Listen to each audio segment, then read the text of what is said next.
Sa pagkompronta sabi niyo kay SOJ Remulla, meron po ba kayong ibang mga plano pang gawin to pursue providing protection sa mga diskaya, or are you still going to pursue it? Yun lang ang alam ko kasi yun ang nasa batas lang eh. Kasi baka kung meron pa akong gagawin, sasabihin nila, kinakatigan siya o inaapoyohan.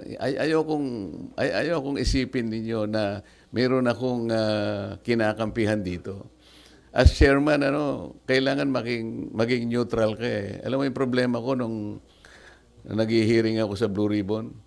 Ang problema ko yung mga kasama ko nga.